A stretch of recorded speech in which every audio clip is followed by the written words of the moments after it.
ಹಾವೇರಿ ಜಿಲ್ಲೆಯ ಎಲ್ಲ ಕ್ಷೇತ್ರ 5 ಕ್ಷೇತ್ರ, ಗದಗ ಜಿಲ್ಲೆಯ 3 ಕ್ಷೇತ್ರ ನನಗೇನು ಹೊಸದೇನಲ್ಲ. ನಾನು 12 ವರ್ಷ ವಿಧಾನ ಪರಿಷತ್ತಿನ ಸದಸ್ಯನಾಗಿ ಪ್ರತಿಯೊಂದು ಗ್ರಾಮ ಪಂಚಾಯತಿ ಸದಸ್ಯರಿಂದ ಆಯ್ಕೆಯಾಗಿ ಕೆಲಸ ಮಾಡಿದ್ದೇನೆ. ಪ್ರತಿಯೊಂದು ಹಳ್ಳಿಯಲ್ಲಿ 2 ಸತಿ 3 ಸತಿ ನಾನು ಭೇಟಿ ಕೊಟ್ಟಿದ್ದೇನೆ. ಮತ್ತು ಹಿಂದಿನ MP ಎಲೆಕ್ಷನ್ ಆಗಲಿ ಇನ್ನೊಂದು ಎಲೆಕ್ಷನ್ ಆಗಲಿ ಸದಾಕಾಲ ಜನರ ಸಂಪರ್ಕದಲ್ಲಿರೋನು. ಇಡೀ ಕ್ಷೇತ್ರ ನನಗೇನು ಹೊಸದೇನಲ್ಲ. ಇವತ್ತು ನನಗೆ ಬಂದಿರುವಂಥ ಎಲ್ಲ ಬೆಂಬಲವನ್ನು ನೋಡಿದಾಗ ಅಭೂತಪೂರ್ವವಾದಂಥ ಬೆಂಬಲ ಇವತ್ತು ಗದಗ ಮತ್ತು ಹಾವೇರಿ ಜಿಲ್ಲೆಯಲ್ಲಿ ಸಿಗ್ತಾ ಇದೆ. ನಾನು ಮಾತಾಡಿದ್ದೀನಿ ಈಶ್ವರಪುರ ಹತ್ರ. ಅವರು ಇವತ್ತಿನ ಒಂದು ಸಭೆ ಮಾಡ್ತಾ ಇದ್ದಾರೆ. ಅದಾದಮೇಲೆ ಮತ್ತೆ ಮಾತಾಡ್ತೇನೆ ಅವ್ರ. ಅದಕ್ಕೇನು ಸಂಬಂಧ ಇಲ್ಲ. ಅದ್ರ ಜೊತೆಗೆ ನಿರಂತರ ಸಂಪರ್ಕ ಇದ್ದೇ ಇರ್ತದೆ. ಸಿಂಗಾಂವ ಸವಣೂರದು ಅದು ಹಾವೇರಿ ಜಿಲ್ಲೆಯ ಒಂದು ಭಾಗವಾಗಿದೆ. ಹೀಗಾಗಿ ಕೆಲಸ ಕಾರ್ಯ ಮಾಡುವಾಗ ಖಂಡಿತವಾಗೂ ಅದನ್ನು ಗಮನದಲ್ಲಿ ಇಟ್ಕೊಂಡೇ ಮಾಡ್ತೀವಿ. ಸಿಂಗಾಂವ ಸವಣೂರಿನ ಜನರ ಒಂದು ಪ್ರೀತಿ ವಿಶ್ವಾಸ ನಾನು ಎಂದೂ ಕೂಡ ಮರೆಯೋದಿಲ್ಲ. ಹೇಳಿದ್ದೀನಿ, ನಾನು ಜೀವನದ ಕೊನೆ ಉಸಿರುವರೆಗೂ ನಿಮ್ಮ ಸೇವೆ ಮಾಡ್ತೀನಿ ಅಂತ. ಆ ಕೆಲಸವನ್ನು ನಾನು ನಿರಂತರವಾಗಿ ಮಾಡ್ತೀನಿ. ಈಗ ಹೊಸ ಜವಾಬ್ದಾರಿ ಬಂದಿದೆ, ಹಾವೇರಿ ಜಿಲ್ಲೆಯ ಜನರ ಸೇವೆ ಮಾಡುವಂಥದ್ದು. ನಮ್ಮ ಪ್ರಧಾನಮಂತ್ರಿಯವರು ಆ ಜವಾಬ್ದಾರಿಯನ್ನು ಕೊಟ್ಟಿದ್ದಾರೆ. ರಾಷ್ಟ್ರ ರಾಜಕಾರಣದಲ್ಲಿ ಹಾವೇರಿ ಕ್ಷೇತ್ರವನ್ನು ಒಂದು ಉನ್ನತ ಮಟ್ಟಕ್ಕೆ ತೆಗೆದುಕೊಳ್ಳೋದಕ್ಕೆ ಸರ್ವ ಪ್ರಯತ್ನಗಳನ್ನು ನಾನು ಮಾಡ್ತೀನಿ. ಹೊಂದಾಣಿಕೆ ರಾಜಕಾರಣ ಹೆಂಗೆ ನೀವು ಯಾವುದು ಹೊಂದಾಣಿಕೆ? ಬಿಜೆಪಿ ಅವರ ಬೇರೆ ಕಡೆ ಹೊಂದಾಣಿಕೆ ಯಾವುದು ಯಾರು ನಮ್ಮದು ನೇರವಾಗಿ ನಮ್ಮ ಶಕ್ತಿಯ ಮೇಲೆ ನಮ್ಮ ಜನರ ಬೆಂಬಲದ ಮೇಲೆ ನಾವು ರಾಜಕಾರಣವನ್ನು ಮಾಡ್ತೀವಿ. 4 ಬಾರಿ ಬಿಜೆಪಿ ಕ್ಷೇತ್ರದಲ್ಲಿ ಗೆದ್ದಿರುವಂಥದ್ದು ಕಾಂಗ್ರೆಸ್ನವ್ರ ಗ್ಯಾರಂಟಿನೇ ಮುಂದಿಟ್ಕೊಂಡು ಈ ಬಾರಿ ಹೊಸ ಮುಖವನ್ನು ಹಾಕಿದ್ದಾರೆ. ನೋಡಿ, ಅವ್ರ ಗ್ಯಾರಂಟಿ ಹುಸಿಯಾಗಿದೆ. ಜನರು ಭ್ರಮ ನಿರಸನಗೊಂಡಿದ್ದಾರೆ ಇವತ್ತು. ಅದಕ್ಕಾಗಿ ಪುಟಗಟ್ಟಲೆ ಅವರು ಅಡ್ವರ್ಟೈಸ್ಮೆಂಟ್ ಕೊಡೋದೇ ಅವ್ರದ್ದು ಗ್ಯಾರಂಟಿಯ ಒಂದು ಭಾಗ. ಅದು ಬಿಟ್ಟರೆ ಏನೂ ಇಲ್ಲ. ಆದ್ದರಿಂದ ಕಳೆದ 10 ವರ್ಷದಲ್ಲಿ ಅಭಿವೃದ್ಧಿ ಶೂನ್ಯ. ಏನೂ ಬೇಡ, ಬರಗಾಲ ಬಂದಿದೆ, ಕುಡಿಯೋ ನೀರಿನ ಕೊಡೋ ವ್ಯವಸ್ಥೆ ಮಾಡೋಕ್ಕಾಗಿಲ್ಲ ಈ ಸರ್ಕಾರಕ್ಕೆ.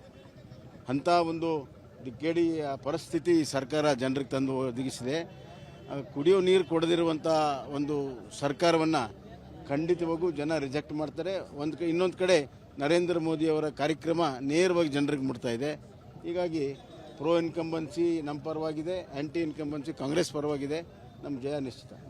ಹಾವೇರಿ ಜಿಲ್ಲೆಯ ಎಲ್ಲ ಕ್ಷೇತ್ರ 5 ಕ್ಷೇತ್ರ, ಗದಗ ಜಿಲ್ಲೆಯ 3 ಕ್ಷೇತ್ರ ನನಗೇನು ಹೊಸದೇನಲ್ಲ. ನಾನು 12 ವರ್ಷ ವಿಧಾನ ಪರಿಷತ್ತಿನ ಸದಸ್ಯನಾಗಿ ಪ್ರತಿಯೊಂದು ಗ್ರಾಮ ಪಂಚಾಯತಿ ಸದಸ್ಯರಿಂದ ಆಯ್ಕೆಯಾಗಿ ಕೆಲಸ ಮಾಡಿದ್ದೇನೆ. ಪ್ರತಿಯೊಂದು ಹಳ್ಳಿಯಲ್ಲಿ 2 ಸತಿ 3 ಸತಿ ನಾನು ಭೇಟಿ ಕೊಟ್ಟಿದ್ದೇನೆ. ಮತ್ತು ಹಿಂದಿನ MP ಎಲೆಕ್ಷನ್ ಆಗಲಿ ಇನ್ನೊಂದು ಎಲೆಕ್ಷನ್ ಆಗಲಿ ಸದಾಕಾಲ ಜನರ ಸಂಪರ್ಕದಲ್ಲಿರೋನು. ಇಡೀ ಕ್ಷೇತ್ರ ನನಗೇನು ಹೊಸದೇನಲ್ಲ. ಇವತ್ತು ನನಗೆ ಬಂದಿರುವಂಥ ಎಲ್ಲ ಬೆಂಬಲವನ್ನು ನೋಡಿದಾಗ ಅಭೂತಪೂರ್ವವಾದಂಥ ಬೆಂಬಲ ಇವತ್ತು ಗದಗ ಮತ್ತು ಹಾವೇರಿ ಜಿಲ್ಲೆಯಲ್ಲಿ ಸಿಗ್ತಾ ಇದೆ. ನಾನು ಮಾತಾಡಿದ್ದೀನಿ ಈಶ್ವರಪುರ ಹತ್ರ. ಅವರು ಇವತ್ತಿನ ಒಂದು ಸಭೆ ಮಾಡ್ತಾ ಇದ್ದಾರೆ. ಅದಾದಮೇಲೆ ಮತ್ತೆ ಮಾತಾಡ್ತೇನೆ ಅವ್ರ.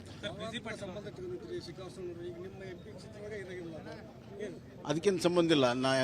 ಅದ್ರ ಜೊತೆಗೆ ನಿರಂತರ ಸಂಪರ್ಕ ಇದ್ದೇ ಇರ್ತದೆ. ಸಿಂಗಾಂವ ಸವಣೂರದು ಅದು ಹಾವೇರಿ ಜಿಲ್ಲೆಯ ಒಂದು ಭಾಗವಾಗಿದೆ. ಹೀಗಾಗಿ ಕೆಲಸ ಕಾರ್ಯ ಮಾಡುವಾಗ ಖಂಡಿತವಾಗೂ ಅದನ್ನು ಗಮನದಲ್ಲಿ ಇಟ್ಕೊಂಡೇ ಮಾಡ್ತೀವಿ. ಸಿಂಗಾಂವ ಸವಣೂರಿನ ಜನರ ಒಂದು ಪ್ರೀತಿ ವಿಶ್ವಾಸ ನಾನು ಎಂದೂ ಕೂಡ ಮರೆಯೋದಿಲ್ಲ. ಹೇಳಿದ್ದೀನಿ, ನಾನು ಜೀವನದ ಕೊನೆ ಉಸಿರುವರೆಗೂ ನಿಮ್ಮ ಸೇವೆ ಮಾಡ್ತೀನಿ ಅಂತ. ಆ ಕೆಲಸವನ್ನು ನಾನು ನಿರಂತರವಾಗಿ ಮಾಡ್ತೀನಿ.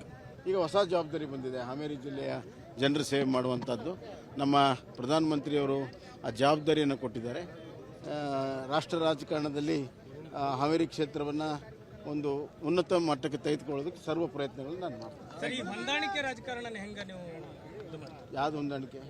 ಬಿಜೆಪಿ ಅವರ ಬೇರೆ ಕಡೆ ಹೊಂದಾಣಿಕೆ ಯಾವುದು ಯಾರು ನಮ್ಮದು ನೇರವಾಗಿ ನಮ್ಮ ಶಕ್ತಿಯ ಮೇಲೆ ನಮ್ಮ ಜನರ ಬೆಂಬಲದ ಮೇಲೆ ನಾವು ರಾಜಕಾರಣವನ್ನು ಮಾಡ್ತೀವಿ. 4 ಬಾರಿ ಬಿಜೆಪಿ ಕ್ಷೇತ್ರದಲ್ಲಿ ಗೆದ್ದಿರುವಂಥದ್ದು ಕಾಂಗ್ರೆಸ್ನವ್ರ ಗ್ಯಾರಂಟಿನೇ ಮುಂದಿಟ್ಕೊಂಡು ಈ ಬಾರಿ ಹೊಸ ಮುಖವನ್ನು ಹಾಕಿದ್ದಾರೆ. ನೋಡಿ, ಅವ್ರ ಗ್ಯಾರಂಟಿ ಹುಸಿಯಾಗಿದೆ.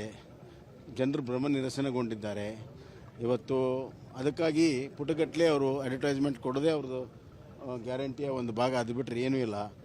ಆದ್ದರಿಂದ ಕಳೆದ 10 ವರ್ಷದಲ್ಲಿ ಅಭಿವೃದ್ಧಿ ಶೂನ್ಯ. ಏನೂ ಬೇಡ, ಬರಗಾಲ ಬಂದಿದೆ, ಕುಡಿಯೋ ನೀರಿನ ಕೊಡೋ ವ್ಯವಸ್ಥೆ ಮಾಡೋಕ್ಕಾಗಿಲ್ಲ ಈ ಸರ್ಕಾರಕ್ಕೆ. ಅಂಥ ಒಂದು ಕೇಡಿ ಪರಿಸ್ಥಿತಿ ಈ ಸರ್ಕಾರ ಜನರಿಗೆ ತಂದು ಒದಗಿಸಿದೆ. ಕುಡಿಯೋ ನೀರು ಕೊಡದಿರುವಂಥ ಒಂದು ಸರ್ಕಾರವನ್ನು ಖಂಡಿತವಾಗೂ ಜನ ರಿಜೆಕ್ಟ್ ಮಾಡ್ತಾರೆ. ಇನ್ನೊಂದು ಕಡೆ ನರೇಂದ್ರ ಮೋದಿಯವರ ಕಾರ್ಯಕ್ರಮ ನೇರವಾಗಿ ಜನರಿಗೆ ಮುಟ್ತಾ ಇದೆ. ಹೀಗಾಗಿ ಪ್ರೋ ಇನ್ಕಂಬನ್ಸಿ ನಮ್ಮ ಪರವಾಗಿದೆ, ಆ್ಯಂಟಿ ಇನ್ಕಂಬನ್ಸಿ ಕಾಂಗ್ರೆಸ್ ಪರವಾಗಿದೆ. ನಮ್ಮ ಜಯ ನಿಶ್ಚಿತ. ಅನುಕ್ಷಣದ ಸುದ್ದಿಗಳಿಗಾಗಿ ವಿಸ್ತಾರ ನ್ಯೂಸ್ ಯೂಟ್ಯೂಬ್ ಚಾನೆಲ್ ಸಬ್ಸ್ಕ್ರೈಬ್ ಮಾಡಿ. ಹೊಸ ಸುದ್ದಿಗಳ ನೋಟಿಫಿಕೇಶನ್ಗಾಗಿ ಬೆಲ್ ಐಕಾನ್ ಕ್ಲಿಕ್ ಮಾಡಿ. ಲೇಟೆಸ್ಟ್ ಅಪ್ಡೇಟ್ಸ್ಗಾಗಿ www.vistaranews.com ವೆಬ್ಸೈಟ್ಗೆ ವಿಸಿಟ್ ಮಾಡಿ. ಅಂಗೈಯಲ್ಲೇ ಜಗತ್ತಿನ ಸುದ್ದಿ ತಿಳಿಯಲು ವಿಸ್ತಾರ ನ್ಯೂಸ್ ಕನ್ನಡ ಆಪ್ ಡೌನ್ಲೋಡ್ ಮಾಡಿ.